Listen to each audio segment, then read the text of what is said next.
तुम्ही जर रिटायर्ड असाल किंवा लवकरच रिटायर होणार असाल तर आजची ही माहिती मी खास तुमच्यासाठी घेऊन आलेलो आहे की रिटायरमेंट झाल्यानंतर जे पैसे आलेले असतात त्याची गुंतवणूक कशा पद्धतीनं आपण करू शकतो.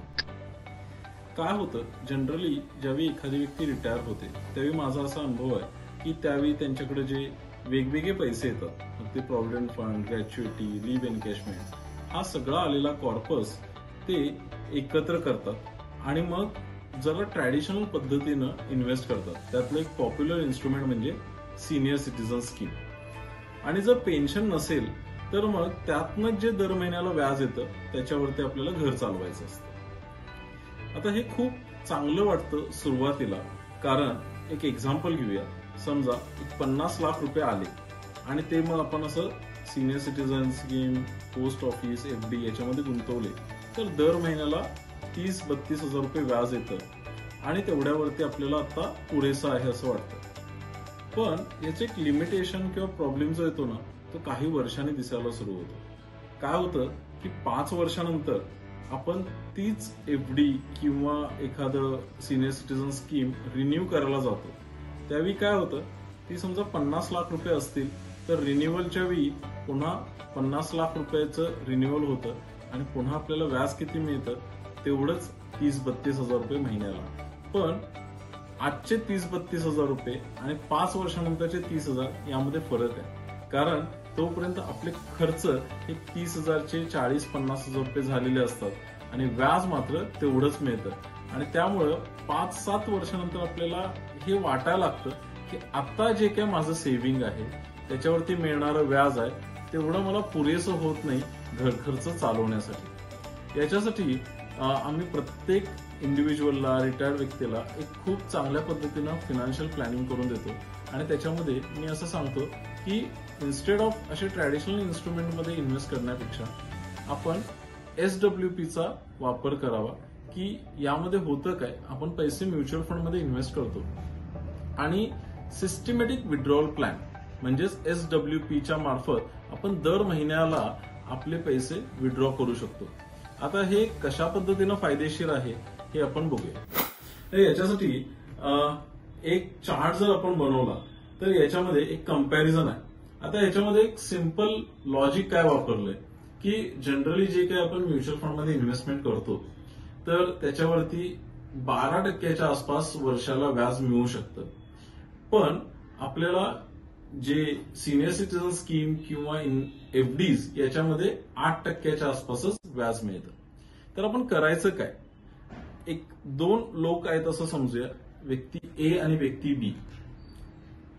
ए या व्यक्तीनं सिनियर सिटीजन स्कीम मध्ये पैसे इन्व्हेस्ट केले 30 लाख रुपये, तर त्यांना दर महिन्याला आपण जसं बघू शकतो की 20,500 रुपये व्याज मिळतं.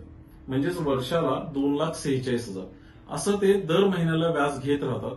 5 वर्षानंतर त्यांची ती सिनियर सिटीजन स्कीम किंवा एफडी पूर्ण होते आणि मग त्यांना पुन्हा परत पैसे मिळतात 30 लाख रुपये, कारण व्याज आपण दर महिन्याला घेतलंय जे महिन्याच्या खर्चासाठी आपण वापरलेलं.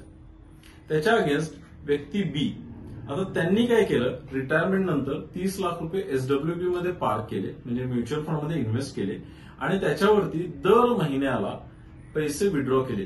तर किती केले, जेवढं काही मला एफडी मध्ये मिळणार होतं म्हणजेच महिन्याला 20,500 रुपये, अॅन्युअली 2,46,000 रुपये एवढे पैसे विड्रॉ केले. आता झालं काय बघा, आपण म्हणतो की म्युच्युअल फंडमध्ये मला मिळत आहेत वर्षाला 12%, म्हणजे 30 लाख ज्यावेळी मी गुंतवतो त्यावेळी वर्षाला माझं रिटर्न्स होतात अंदाजे 3,60,000 रुपये. पण त्यातले मी सगळे विड्रॉ न करता जेवढं मला बँक एफडीच्या स्वरूपात देते तेवढंच म्हणजे 2,46,000 रुपये विड्रॉ केले. आता याचा फायदा असा झाला की मला जेवढं रिटर्न्स मिळाले त्यातले काही रिटर्न्स मी विड्रॉ केले जे मंथली एक्सपेन्सेससाठी वापरले, पण जे एक्स्ट्राचे अंदाजे 4% रिटर्न्स आहेत ते मी खर्च नाही केले, तर ते मी त्याच म्युच्युअल फंडमध्ये ऍडिशन केले. असं मी 5 वर्ष करत राहतो. आता याच्यामध्ये काय झालं, जसं मला एफडीतनं दर महिन्याला विड्रॉल मिळत होते तसेच मी इथं विड्रॉल घेतले, काहीही चेंज नाही. त्याच्यावरती मी माझा घर खर्च केला पहिले 5 वर्ष. आता 5 वर्षानंतर ज्यावेळी मी या 2 लोकांचं कंपॅरिझन करतो त्यावेळी ए या व्यक्तीकडे त्यांच्याकडे राहिले 30 ते 30 लाख रुपयेच, कारण व्याज दर महिन्याला घेतलेलं आहे. पण बी या व्यक्तीकडे काय झालं की त्यांनी जेवढे रिटर्न्स मिळवले म्युच्युअल फंडमध्ये ते जास्त होते आणि त्यांनी विड्रॉ मात्र एफडी एवढेच केले. त्यामुळे 5 वर्षानंतर आपण इथं बघू शकतो की त्यांच्याकडे 30 लाखाच्या ऐवजी 37,24,000 रुपये तयार झाले. म्हणजे मुद्दलमध्येच 7 लाखाचं ऍडिशन झालं. आता ह्याचा फायदा काय, 5 वर्षानंतर ए व्यक्ती काय करतील की वयाच्या 65व्या वर्षी पुन्हा ते एफडी रिन्यू करतील. पुन्हा 30 लाख रुपये त्यांचं एफडीचे अमाऊंट असेल आणि त्यांना व्याज किती मिळेल तर तेवढंच 20,500 महिन्याला. पण खर्च मात्र वाढलेले आहेत. पण बी या व्यक्तीचे काय झालं की त्यांनी आता 5 वर्षानंतर त्यांच्याकडे मुद्दलच 37 लाख झाल्यामुळं त्यांनी मंथली विड्रॉवल सुद्धा आता इथून पुढे जास्त घेऊ शकतात. सो अशा पद्धतीनं आपल्याला जर इन्फ्लेशन बरोबर आपले विड्रॉवल मॅच करायचे असतील, म्हणजे महिन्याचे घरखर्च मॅच करायचे असतील, तर आपल्याला करायला काय पाहिजे तर 8% विड्रॉवल जर होत असेल आपल्याला तर इन्व्हेस्टमेंट करताना मात्र आपण 12% म्युच्युअल फंडच्या स्वरूपात करू शकतो. आय होप हे तुम्हाला समजायला लागलेलं आहे. हा थोडा व्हिडिओ मी डिटेल केलाय. याच्यामध्ये जर आपल्याला हे व्यवस्थित समजून घेतलं तर आपलं पोस्ट रिटायरमेंट लाईफ खूपच चांगल्या पद्धतीनं आपण घालवू शकतो. आता जनरली आता हेच मी थोडंसं एक्झाम्पल अजून एक्सटेंड केलं. म्हणजे ए ही व्यक्ती 60ला रिटायर झाले तर त्यांनी 65ला आणि 70ला असं दर 5 वर्षानं हे एफडीज रिन्यू करत गेले. तर आता काय होतंय, प्रत्येक वेळी जेवढं व्याज मिळतंय तेवढं मी घेतो आणि खर्च करतो. त्यामुळं दर महिन्याला मला पुढचे 15 वर्ष 20,000 रुपये व्याज मिळतं, 20,500 रुपये. आणि 15 वर्षानंतर सुद्धा ते पैसे 30 लाख रुपयेच राहतात. पण त्याच्या अगेन्स्ट जे व्यक्ती म्युच्युअल फंडमध्ये इन्व्हेस्ट करतात आणि 12% जर त्याच्यावरती रिटर्न्स मिळत आहेत तर ते सुद्धा दर 5 वर्षांना रिन्यू करतात असं जर समजलं तर 15 वर्षानंतर त्यांच्या 30 लाखाचा कॉर्पस 72 लाख रुपये होतो. म्हणजे काय झालं बघा आता की मला दर महिन्याला मला जे घर खर्चाला पाहिजेत किंवा जे मला एफडीच्या स्वरूपात मिळत होते तेवढे पैसे तर मिळालेच, पण या 15 वर्षामध्ये मला जवळपास 40-42 लाख रुपये एक्स्ट्रा माझी मुद्दलच वाढली. आता याचा उपयोग तुम्ही कसाही करू शकता. म्हणजे कुणाला फिरण्याची आवड आहे, फिरण्यासाठी कार घ्यायची आहे किंवा काही इमर्जन्सीज आहेत, या सगळ्यासाठी आपल्याला हे एक्सेस पैसे वापरू शकतो. याच्यावरनं तुम्हाला लक्षात आलं असेल की ट्रॅडिशनल इन्व्हेस्टमेंट करताना सुरुवातीला छान वाटतं की मला दर महिन्याला एक फिक्स्ड इन्कम मिळतं. पण जसं जसं आपण पुढे जातो, जसे जसे खर्च वाढतात, महागाई वाढते, तसं तसं व्याज आपल्याला कमी पडायला लागतं.